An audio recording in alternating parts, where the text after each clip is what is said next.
Ya estoy en línea con Agustín Echevarne, presidente de la Fundación Libertad y Progreso, y con él vamos a hablar porque acá en la Argentina semana por semana ocurre de todo. Hola Agustín, abrazo grande, ¿cómo estás? Un abrazo grande, Rubén, un placer charlar contigo. Bueno, Agustín, tenemos la ley de bases, tenemos ahora el acta fundacional de mayo, tenemos todo, ¿no es cierto?, para empezar. ¿Cuál crees vos que van a ser ahora los acontecimientos que ya hoy en los diarios empezaron con la desregulación aeronáutica y todo eso? ¿Cómo lo ves? Bueno, yo creo que es interesantísimo lo que está pasando en Argentina. O sea, vamos a tener, esto no va a ser un camino en línea recta, va a haber dos pasos para adelante, un pasito para atrás, tenés los ruidos cambiarios, tenés cosas que pueden estar ocurriendo, pero estamos en un país que se está transformando. Y una cosa que me encantaría conversar hoy, si te parece, es que incluyeron en ese Pacto de Mayo el tema de la educación. Y yo creo que el tema de la educación es clave porque es la herramienta fundamental para la igualación de las oportunidades. Entonces, nosotros trajimos a James Heckman hace 15 días a Argentina, creo que lo conversamos en alguna vez, y James Heckman es el que habla de la economía aplicada al florecimiento humano, es decir, al capital humano. Comprender desde las herramientas que tenemos los economistas, o sea, con la forma que tratamos de analizar las cosas de la sociedad, que son muy complejas, cómo funciona el cerebro humano y qué se puede hacer para mejorar los cerebros de las personas. Y ahí está la clave de la verdadera igualación de oportunidades. Entonces hay que comprender que la educación, está muy bien lo que está pensando el secretario Torrendel de hacer un plan de alfabetización cuando no tenemos alfabetización. Pero eso no alcanza, eso es lo que proponía Sarmiento hace 150 años atrás. Entonces ahora, o ciento y pico de años atrás. Pero ahora lo que tenemos que ver es que hay un avance enorme en las neurociencias, en la forma que sabemos que ahí están las distintas inteligencias que tienen los seres humanos, y también en cómo funciona, sabemos mucho más de la evolución del cerebro humano. Entonces sabemos que es fundamental los primeros 1000 días. Entonces hay programas que significan, programas que a veces son de bajo costo y de alto impacto en el desarrollo del cerebro. Los primeros 1000 días son las que hasta los niños tienen 2 años, incluyendo la parte del embarazo, que es fundamental trabajar con las mamás. Y después, de los 2 años hasta los 5 años, es la segunda etapa fundacional, entonces del cerebro humano. Y ahí ya tenés un cerebro bien cableado, capaz de aprender cualquier cosa, o no, o tenés poco cableado, pocas conexiones neuronales, y entonces por ahí esa persona lo vas a tener que asistir durante toda la vida.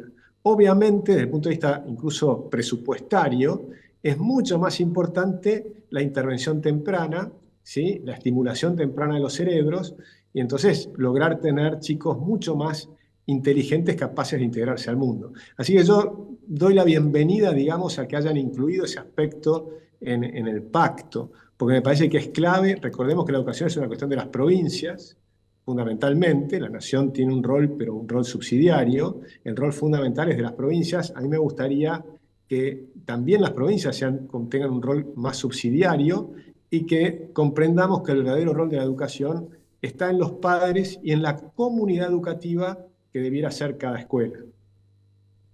Eh, ¿Terminaste, Agustín? Bueno, puedo hablar horas, pero sí. No, te pregunto porque no quiero interrumpirte, pero yo creo que en algún momento que tocamos el tema de educación, yo creo haber hecho el comentario de que para mí, desde mi punto de vista, el peor error que cometió Domingo Cavallo fue delegar el problema de la educación, y digo problema bien porque en Argentina la educación siempre ha sido un problema, a las provincias.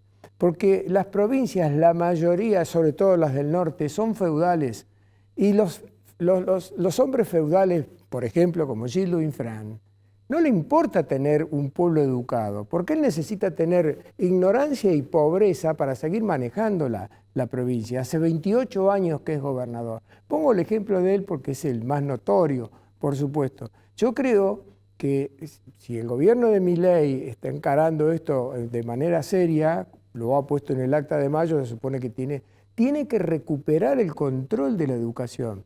Es cierto que no es lo mismo un chico de Formosa que un chico de Neuquén. Seguramente hay pero la educación en sí, el trasvasamiento de conocimiento es igual en todo el mundo, no tiene que haber diferencias en eso. Y yo creo que acá todavía en la Argentina hay mucho feudalismo como para transferirle la responsabilidad de la educación.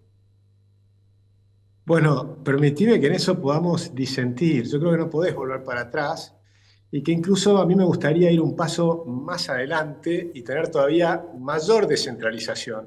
Nosotros lo que estamos proponiendo es que en realidad haya mucho más libertad en toda la esfera de la educación para cada escuela, para cada directora de escuela, director de escuela, porque confiamos en ellos, mucho más que en los ministros.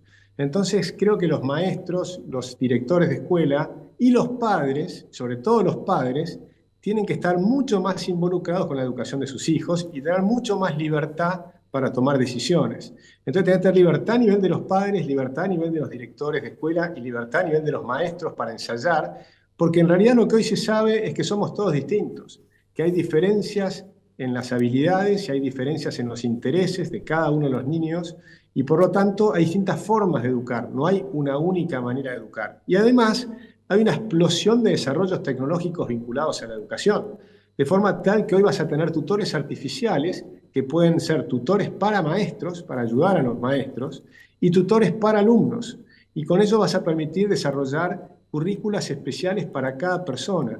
Depende si le gusta la danza, la música, si le gustan las artes, si tiene un gran desarrollo de habilidades blandas o si en cambio tiene más habilidades cercanas a las matemáticas o a las inteligencias verbales, a las inteligencias cinéticas. Hay diversas habilidades. Y entonces, de acuerdo a los intereses y las habilidades de cada niño, tenés que ir viendo qué otras habilidades podés ir desarrollando. Y entonces ahí hay una cantidad de formas y programas que te permiten hacer intervenciones tempranas, de nuevo, de bajo costo y alto impacto. Y después medir ese impacto, pues se puede medir el impacto no simplemente con los exámenes Aprender o los exámenes PISA, sino individualmente con exámenes incluso neurológicos, para ver cómo se va desarrollando los cerebros de los chicos. Es decir, hay tanta tecnología hoy en día, si sabemos tanto más hoy de la educación, del cerebro humano, de las neurociencias y demás, que lo que se sabía hace 20 años atrás, que no tiene ningún sentido seguir con modelos de hace 150 años. Vos pensás que el mundo ha cambiado inmensamente, todo es diferente. Entrás a una fábrica y las fábricas están manejadas por computadoras que manejan robots que a su vez son los que fabrican los productos. Y detrás de eso tenés los ingenieros de informática que manejan los programas que van a manejar a los robots, etcétera, etcétera. Es decir, las fábricas ya no son lo que eran antes, es una cosa completamente diferente. Pero el aula, seguís teniendo un pizarrón, a veces tizas, que ya en el mundo no se usan tizas porque se sabe que te genera polvillo, que a veces te genera alergias y un montón. Acá seguimos teniendo tizas, cosas muy antiguas. Seguís con los pupitres, una maestra imparte una lección de cosas que a los chicos ya no les interesan y sobre todo no nos damos cuenta que el mundo está evolucionando con una rapidez tan grande que no sabemos cuáles son las necesidades de conocimiento que van a tener los niños o cuando ya sean grandes dentro de 20 años. Entonces estamos hablando, tratando de poner currículas pensadas hace 100 años para un mundo que ya no existe hoy y que va a ser completamente diferente y no sabemos cómo va a ser dentro de 20 años. Entonces ni siquiera sabemos cuáles van a ser las preguntas que tienen que responder los niños dentro de 20 años. Entonces hay que tener una concepción, creo yo, mucho más abierta, pero lo que sí doy la total bienvenida es a que hablemos de estos temas, porque muchas veces nos concentramos en el problema urgente, que siempre es el mismo, la inflación, el Estado que no funciona, el Estado que no puede pagar la deuda o que no se sabe si va a pagar la deuda y por eso los bonos valen la mitad de lo que debieran valer, ¿no? Porque todavía tenemos que resolver esa herencia tremenda que recibió el gobierno actual. Pero si miramos los gobiernos anteriores, todos se centraron en discutir cómo hago para salir de la inflación, es decir, no estamos hablando de los temas realmente importantes. Y este sí es un tema que yo creo que es realmente importante. Y yo no digo que soy el dueño de la verdad en este tema. Lo que digo es que tenemos que debatir, abrir las cabezas, pensar distinto, ver lo que está pasando en el mundo, ver todas las nuevas escuelas que están existiendo, las nuevas formas de educación fascinantes, los distintos modelos.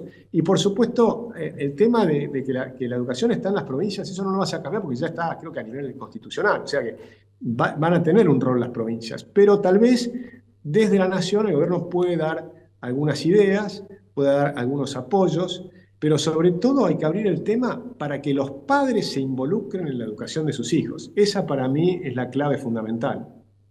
Mirá, Agustín, me encanta el tema que planteás vos de discutirlo y disentir, porque yo me siento un poco en las antípodas, tal vez porque estoy viviendo en el interior y he vivido en la capital federal, y son dos mundos bastante distintos. Para que tengas una idea, vos hablaste recién de los padres. Los padres, la responsabilidad que tienen, que van a tener más libertad y un montón de cosas. Yo estoy dejando casi de ser liberal para pasar a ser anarcocapitalista porque quiero un Estado recontra mínimo. Pero estoy convencido de que en esta situación el Estado es importantísimo. El miércoles pasado te pregunté si la sociedad argentina estaba preparada para una solución liberal. No sé si te acordás. Y vos me diste tu respuesta. Ahora te doy este dato. Hace aproximadamente 2 años, la Universidad Católica hizo un estudio de la población argentina y determinó que el 52% de los argentinos son prácticamente analfabetos funcionales. Entonces, cuando vos tenés una población donde la mitad no entiende lo que lee o lo que escucha, esos son los padres que tienen que decidir para los hijos qué futuro van a tener. Entonces, a mí me parece que solamente para eso yo le daría un rol al Estado, para que se haga cargo de administrar bien el sistema educativo de la Argentina y fortalecerlo. Después sí, vamos al liberalismo completo. Bueno, pero fíjate que eso funcionó muy mal y el estado de la educación es horrible. Al contrario, lo que hay que hacer es que los padres se involucren mucho más en la educación. Por ejemplo, en Guatemala, hablando con personas de muy bajo nivel cultural, se les explicó que los chicos en la espalda, viste cómo llevan a veces las mamás y que están muy seguros ahí. El problema que tienen es que esos chicos que están muy seguros en la espalda, las mamás no necesitan ocuparse porque los chicos están tranquilos, no hacen lío, no ponen los dedos en el enchufe y entonces pueden trabajar, hacer otras cosas. Lo que ocurre es que no se desarrollan los cerebros de esos niños. Pero cuando se les explica a las mamás que eso es así, y que si bajan a los niños empiezan a explorar, eso les genera nuevas conexiones neuronales inmediatamente, pero además como a veces tratan de poner el dedo en el enchufe, las mamás tienen que estar mucho más alertas, lo cual también desarrolla ciertas neuronas a las propias madres, y esa interconexión entre las madres y los hijos genera una multiplicación de las conexiones neuronales en los cerebros de los chicos. Cuando a las madres se los explican, bajan a los niños y empiezan a cambian costumbres milenarias y empiezan a hacer cosas diferentes. Entonces, esas intervenciones que simplemente a veces es convocar a los padres, explicarle el impacto enorme que tiene el hecho de que se involucren mucho más en la educación de sus hijos. Que se involucren a veces es preguntarles qué estás haciendo, mostrame lo que estás haciendo, qué divertido, qué bueno, estimularlos, lo que a veces hacen las abuelas. Bueno, eso genera un impacto enorme a nivel neurológico en los propios alumnos. Entonces, hay muchas cosas que se pueden hacer cuando involucras a los papás. Y yo creo que lo que necesitan saber los padres es que eso es indispensable. Si vos decís, no te preocupes, el ministro tiene la solución para que a vos te vaya fenómeno. Bueno, primero que no es cierto, el ministro no tiene la solución, no tiene más remota idea de lo que va a pasar en el futuro, no lo sabe. Segundo, nadie lo sabe, ni siquiera a nivel mundial. Y tercero, hay miles de cosas diferentes que están ocurriendo. Entonces tenés que abrir el juego para que se prueben cosas diferentes. Y no va a haber una única solución, sino que va a haber decenas de formas diferentes de ir atrayendo a los chicos a que vuelvan al colegio, a que se diviertan en el colegio y que deje de ser el colegio una especie de tortura, ¿no? Los chicos ingresan ahí a ser cada vez menos inteligentes. Vos sabés que los chicos, cuando tienen 4 o 5 años, son mucho más creativos que después de pasar 12 años de colegio, que han perdido su creatividad. Pero eso a nivel mundial. En Argentina mucho peor, porque además tiene defectos enormes como acabas de mencionar. Pero aún donde tenés esquemas que funcionaban relativamente bien, los chicos perdían las habilidades blandas, se olvidaban de pensamiento crítico, de imaginación, creatividad y demás, que lo tienen naturalmente a los 4 o 5 años de edad. Entonces el colegio ha matado todo eso. Bueno, hay que cambiar completamente la forma de educación y por supuesto hay que desterrar. Nosotros hoy tenemos 1.400 centros de adoctrinamiento de docentes, ¿sí? Y ese adoctrinamiento, porque les enseñan la pedagogía del oprimido de Freire y todas esas cuestiones que destruyen la verdadera pedagogía, que es lo contrario de eso. Entonces, si vos pretendés cambiar la educación sin cambiar esos 1.400 centros de adoctrinamiento, porque no es formación de docentes, sino que es de adoctrinamiento de docentes, yo creo que eso hay que cambiarlo completamente. Y la forma de cambiarlo, tal vez la más potente de todas, es la libertad.